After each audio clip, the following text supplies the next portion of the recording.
Eto naman po mga bossing ko ang ating asin.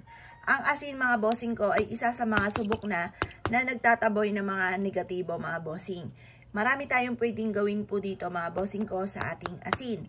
Pwede nyo tong mga bossing ko lagyan mga bossing ko ng barya. Pero yung barya mas maganda mga bossing ko ay hugasan nyo po muna. Kasi was po mga bossing ko na hindi natin nahugasan dahil kung sino-sino na po ang humawak ng ating barya, maaari may kaakibat na po yan na kamalasan. Or kaya po ay maaaring kapag ginamit nyo sa pampaswerte ay hindi matutupad ko ano man ang hihilingin.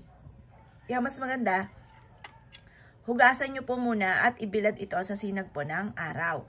Pagkatapos po niyan mga bossing ko ay ilatag nyo lang po siyang ganyan mga bossing ko sa asin. At pagkatapos mag-wish ka ng mula sa inyong buong puso. Sabihin nyo po sa pamamagitan ng aking sipag at tiyaga, double time sa pagkayod at sa pananalangin ng time team ay makakamit ko lahat ang aking mga pinapangarap. Tapos sabihin nyo po dito, magkakaroon ako ng negosyo na dito na ako yayaman, magkakaroon ako ng basta kung ano ba yung nais ninyo, magkaroon ako ng malaking bahay, matutupad lahat ng aking mga pinapangarap, matatama ako ng jackpot sa aking tinatayaan, or kaya gagaling na ako sa aking karamdaman. Basta mag-wish ka na ng mula sa inyo pong puso. Pagtapos nyo po mag-wish, ibilad nyo lang po ito mga bossing hanggang alas 8 lamang ng umaga. Pagkatapos ng alas 8 ng umaga, marami kayong pwedeng paglagyan nito. Pwede nyo siya ilagay sa likod ng pintuan ng main door, sa ilalim ng inyong higaan, sa may altar po ninyo, sa center table po ninyo, or kaya ipatong nyo lamang po sa tukador ninyo, sa kwarto po ninyo. Hihigop ang asin ng mga negatibong enerhiya na nagdudulot ng kamalasan po sa inyo.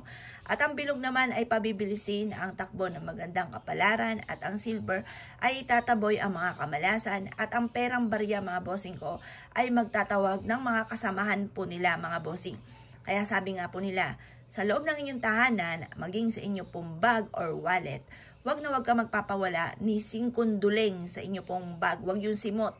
Kasi wala po siyang, kumbaga walang magtatawag ng swerte lalo na sa pera. Kung ikaw ay naniniwala at nais nyo po itong gawin, huwag na po kayong magpatumpik-tumpik pa. Subukan nyo po ito at makakatulong po ito upang sa ganon, higit ka na maka-attract ng swerte lalo na sa pera. Kung naniniwala ka, subukan nyo po ito, positive lamang mula sa inyo pong puso. Team na panalangin, makakamtan nyo po ang inyo pong mga ninanais. Basta ugaliin nyo po rin tuwing umaga, sabihin nyo po, magkakaroon ako ng maraming pera. Matutupad lahat ng aking mga pinapangarap. Kasi yun po, nagtatawag ka ng swerte.